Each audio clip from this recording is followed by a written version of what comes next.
जय श्री कृष्णा। आप सभी को एकादशी की ढेरों शुभकामनाएं।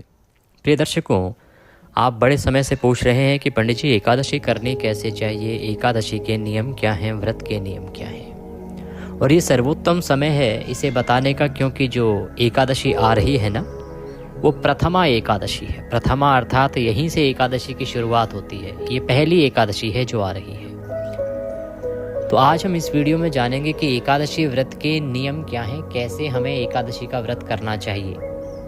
विशेष रूप से आहार को लेके सभी लोग बड़े संशय में रहते हैं जी, कि फल खाएं या ना खाएं, कितने बजे खाएं क्या ना खाएं, सेंधा नमक और जो काली मिर्च खा लेते हैं वो खानी चाहिए कि नहीं खानी चाहिए, दूध आदि ग्रहण कर सकते हैं क्या, फल आदि दिन में कितनी बार ग्रहण कर सकते हैं। तो एकादशी का शास्त्रीय विधान और शास्त्रीय नियम क्या है, खाने को लेके पुराणों में क्या लिखा है, भगवान क्या कहते हैं, वो आपको बताएंगे।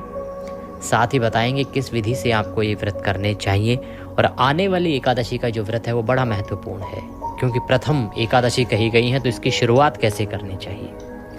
जो कोई एकादशी उठाना चाहते हैं, जिन्होंने कभी एकादशी की नहीं है, यदि वो शुरू करना चाहते हैं तो उनको कैसे व्रत शुरू करना चाहिए, एकादशी के कितने व्रत करने चाहिए, एकादशी के व्रत क्या बीच में छोड़े जा सकते हैं क्या, एकादशी के व्रत जो हैं वो ऐसा हो सकता है कि एक को कर लें बाकी को ना करें, या एक बार उठाने के बाद सभी करनी पड़ती हैं क्या, या उद्यापन का क्या नियम है।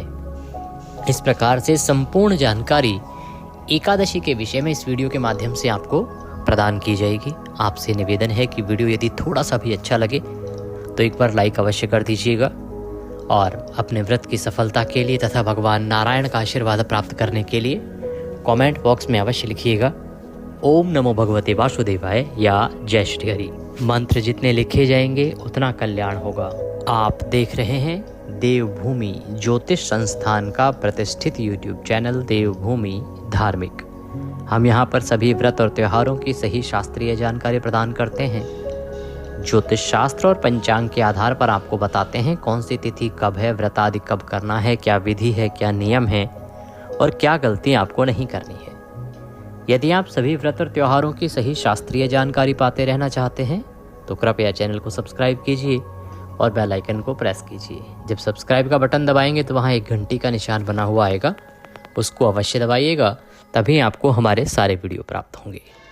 प्रिय दर्शकों, बात करते हैं एकादशी की। एकादशी का व्रत मनुष्य के कल्याण के लिए है। शास्त्र कहते हैं कि एक एकादशी का व्रत अन्य सभी व्रतों की तुलना में श्रेष्ठतम माना गया है।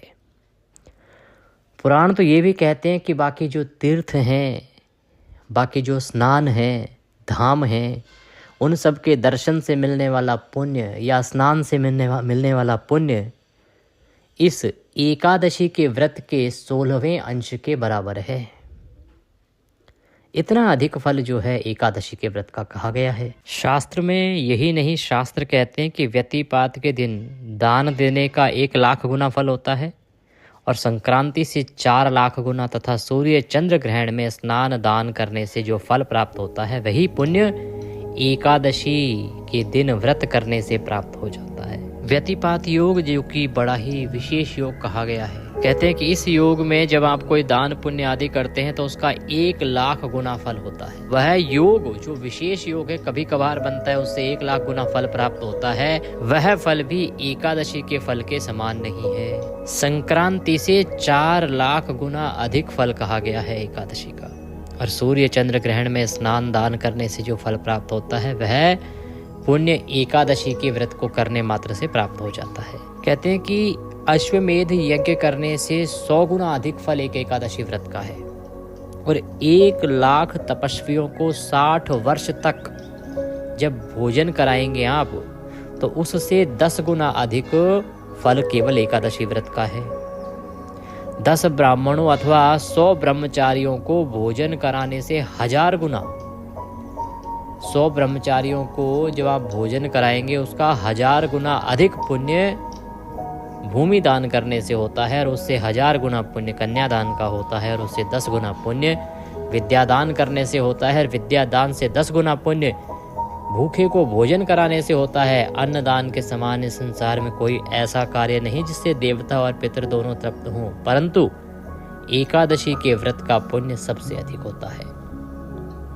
1000 यज्ञों से भी अधिक इसका फल होता है।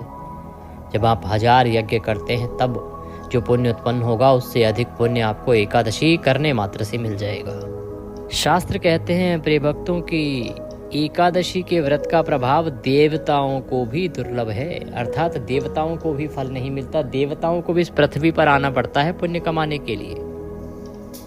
जब देवताओं को अपने पद में प्रमोशन चाहिए होता है ना, तो उन्हें इस पृथ्वी पे आना पड़ता है। पृथ्वी पे आके वो एकादशी का व्रत करते हैं, तब उनको प्रमोशन मिलता है। देखिए जो हमारा ये जो सिस्टम पूरा चलता है ना कि इंद्र कौन है, वायुदेव कौन है, वरुण देव कौन है, तो उनको जब प्रमोशन चाहिए, इन सभी स्थानों पर भी आत्माएं ही तो हैं, वो जीव ही तो हैं। वो जैसे जो कर्म करेगा उसको वह पद मिल जाता है। अगर कोई सदकर्म करेगा, किसी के ऊंचे कर्म होंगे, तो वह भी जाके इंद्र बन सकता है, ऐसा नियम है। भगवान ये नहीं कहते कि आज आप मनुष्य हो तो सदा मनुष्य ही रहोगे। आप जीवात्मा हो, आप अपने कर्म के अनुसार पृथ्वी पर आते हो, और पृथ्वी पर इसलिए आत्मा को भेजा जाता है जिससे कि वो कर्म करे, क्योंकि कर्म का फल केवल पृथ्वी पर ही हो सकता है। स्वर्ग में रह के उनको भक्ति करने का फल नहीं है। पृथ्वी पर रह के वो प्रभु की कृपा प्राप्त कर सकते हैं।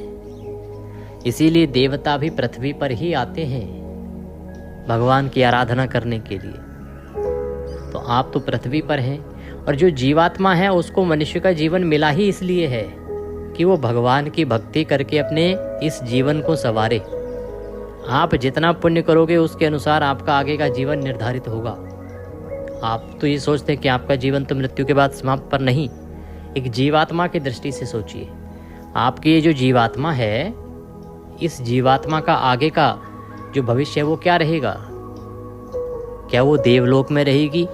क्या उसको कोई बड़ा पद मिल सकता है? क्या वो इंद्र बन सकती है? क्या हाँ, वो इंद्र बन सकती है, क्यों नहीं बन सकती? जो ब्रह्मा बनते हैं तो कैसे बनते हैं, जो इंद्र बनते हैं तो कैसे बनते हैं? भगवान नारायण स्वरूप तो देते हैं उनको, लेकिन वो आत्माएं तो वही होती हैं। हाँ, जो जितना योग्य होता है उसको अनुसार उसको प्रमोशन मिल जाता है, उसको वह स्थान मिल जाता है।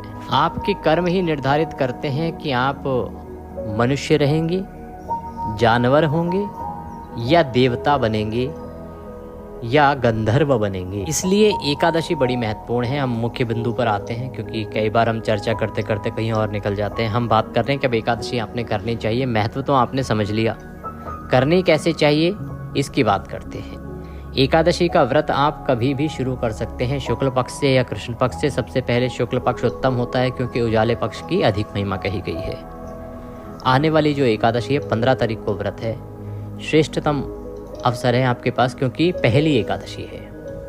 उत्पन्ना जो एकादशी है ना, पहली एकादशी होती है। इसी दिन देवी एकादशी का प्रादुर्भाव हुआ था, उनकी उत्पत्ति हुई थी। इसीलिए यहीं से आरंभ कर दीजिए, बड़ा कल्याणकारी है। जो हमारे दर्शक इस वीडियो को देर से देखें, तो आप किसी भी शुक्ल पक्ष की एकादशी से व्रत करना आरंभ कर सकते हैं। ऐसा नहीं कि आपको किसी विशेष का प्रतीक्षा करने की आवश्यकता है। करें कैसे? एकादशी से एक दिन पहले के जो नियम हैं उनका पालन कीजिए। नियम बड़े साधारण से हैं कि एकादशी से एक दिन पहले आपको सात्विक रहना है, ब्रह्मचर्य धारण कर लेना है। एकादशी को बाल नहीं धोने की प्रथा है, इसलिए पहले दिन ही बाल धो लीजिएगा। व्रत के पहले दिन ही ब्रह्मचर्य धारण कीजिए। संभव है तो एक वक्त का भोजन कीजिए, दोपहर के बाद भोजन मत कीजिए। लहसुन प्याज आदि का त्याग कर दीजिए। व्रत वाले दिन सूर्योदय से पहले उठिए। उठने के बाद स्नान आदि से निवृत्त होइए। स्नान आदि से निवृत्त होकर स्वच्छ वस्त्र धारण करके और व्रत पूजन का संकल्प कीजिए। भगवान की स्थापना कीजिए, चौकी पर स्थापना करके उनके सामने घी का दिया रखिए, धूप रखिए, विधि विधान से पूजन कीजिए। प्रत्येक एकादशी का पूजन हम आपको बताते हैं, तो जो आने वाली एकादशी है इसका पूजन भी हम आपको बताएंगे। वीडियो आने वाला है, वो हमने रिकॉर्ड कर दिया है, जल्दी ही आपको प्राप्त होगा। विधि से पूजन कीजिए। पूजन में संकल्प आवश्यक होता है, संकल्प कीजिए। प्रत्येक एकादशी का संकल्प है। अब लोग कई बार कहते हैं जी हम बीच में छोड़ देते, नहीं, आप ऐसा कीजिए ना, प्रत्येक एकादशी का संकल्प कीजिए ना। आप क्यों कह रहे हैं कि आप पूरे जीवन भर एकादशी करेंगे? हर एक एकादशी का संकल्प होता है, जब आप व्रत कर रहे हैं उसी दिन संकल्प कीजिए। तो आपको कोई ऐसा रहेगा ही नहीं कि वो मैं तो कर रहा था जी बीच में छूट गई। छूटा छाटी कुछ नहीं होती जी। ये कई बार होती है, अवस्था ऐसी आ जाती है आप नहीं कर पाते, तो भगवान ये दोष नहीं देते कि आपने पिछली बार तो की थी, इस बार क्यों नहीं करी। तो जब आप संकल्प कर रहे हैं उसी में वर्णन कीजिए कि आप कौन से व्रत को करेंगे, किस विधि से करेंगे, किस नियम से करेंगे, ये ध्यान दीजिएगा। क्योंकि एकादशी का फल जो है ना, व्रत को करने की विधि के अनुसार ही निर्धारित होता है। यहाँ महत्वपूर्ण विषय आता है और वो आता है आहार का, कि आप एकादशी का व्रत करेंगे कैसे। 3 प्रकार से किया जाता है जी एकादशी का व्रत। 3 प्रकार कौन कौन से हैं? एक तो होता है नक्त भोजन। जब युधिष्ठिर महाराज ने भगवान श्री कृष्ण से पूछा कि प्रभु नक्त व्रत तथा एक भुक्त व्रत का पुण्य एवं फल क्या है, सो कहें, तो वहाँ से ये वर्णन आता है कि मनुष्य किस प्रकार से इस व्रत को कर सकता है। भगवान कहते हैं कि हेमंत ऋतु में जब परम कल्याण में मार्गशीर्ष मास आए, तब उसके कृष्ण पक्ष की द्वादशी तिथि को उपवास व्रत करना चाहिए। अब आप कहेंगे जी द्वादशी तिथि, हाँ, जिस दिन एकादशी और द्वादशी का योग हो उसी दिन करना चाहिए, इसीलिए हम सदा आपको एकादशी का व्रत द्वादशी युक्ता ही बताते हैं। तो भगवान कहते हैं कि इस व्रत को जब आप कर रहे हैं ना, तो दशमी तिथि को ही एक वक्त भोजन कीजिए। एकादशी के दिन व्रत पूजन आदि से निवृत्त होके आपने नियमों का पालन करते हुए दिन को व्यतीत करना चाहिए। अब यहाँ पे लोग क्या करते हैं कि जी पूजा करने के बाद फल खा लेते हैं, जूस पी लेते हैं या दूध पी लेते हैं, फिर सायंकाल को भी पुनः फल या दूध या जूस पी लेते हैं। या कुछ लोग सांवा, कोटू, सिंगाड़े आदि का फलाहार कर लेते हैं। अन्न तो खैर खाते ही नहीं है, सबको पता ही है, नमक और मिर्च भी नहीं खाते हैं, परंतु ये सब खा लेते हैं। तो यहाँ पे एक बड़ी बात है, उसको ध्यान दीजिएगा। भगवान कहते हैं कि जो एकादशी के दिन रात्रि को भोजन करता है, अर्थात नक्त व्रत करता है, भोजन से अभिप्राय है रोटी सब्जी खा लेने से नहीं है, अन्न से नहीं है, यहाँ पर भोजन से अभिप्राय है फल आहार से ही, कि जो रात्रि को फल आहार कर लेता है उसको व्रत का आधा फल प्राप्त होता है। व्रत का आधा फल प्राप्त होता है किसे? जो रात्रि को आहार ग्रहण कर लेता है। आहार से अभिप्राय अन्न से नहीं है, फल आहार से ही है। आगे शास्त्र कहते हैं कि जो दिन में आहार ले लेता है, अर्थात जो दिन में एक बार खा लेता है, चाहे वो फल आहार ही क्यों ना कर रहा हो, तो उस व्रत करने वाले को उसका भी आधा फल प्राप्त होता है। अर्थात आधा फल, पूरे व्रत का जो आधा फल है वो रात्रि को आहार लेने पे, और उससे भी आधा अगर देखा जाए तो केवल 25% फल ही उसको प्राप्त होता है जो दिन में फलाहार कर लेता है, भोजन कर लेता है। कैसे करना चाहिए? परंतु निर्जला रहकर एकादशी के व्रत करने वाले का महात्म्य तो देवता भी नहीं कह सकते, सर्वोत्तम और सर्वाधिक फल प्रदान करने वाला होता है। जो निर्जला रहकर एकादशी का व्रत करते हैं वही सबसे अधिक पुण्य के भागी होते हैं। तो इस प्रकार से ये आपकी आहार संबंधी जो जानकारी है, इसमें बताऊं आपको, फल आहार में भी जब आप फलाहार बनाएंगे तो उसमें आपको ना तो मिर्च खानी है और ना ही आपको नमक खाना है। प्रयास तो ये कीजिए कि अगर हद से हद करना ही है तो दूध केले आदि ले लीजिए। अन्न तो बिल्कुल नहीं खाना चाहिए। कुछ लोग कूटू, सामक, सिंगाड़े आदि खा लेते हैं।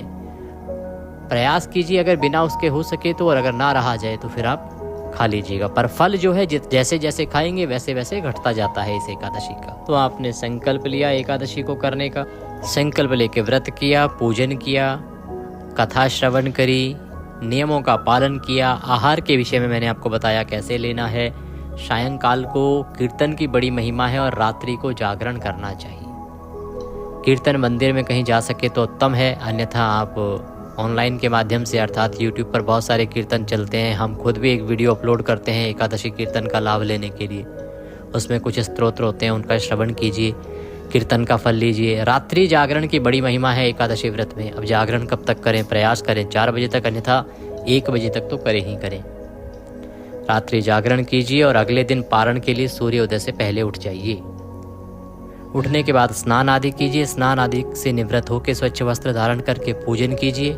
पारण के पूजन का वीडियो भी प्रत्येक एकादशी पर हम अपलोड करते हैं, उसका लाभ लीजिएगा, क्योंकि सभी एकादशियों का पारण अलग तरीके से होता है।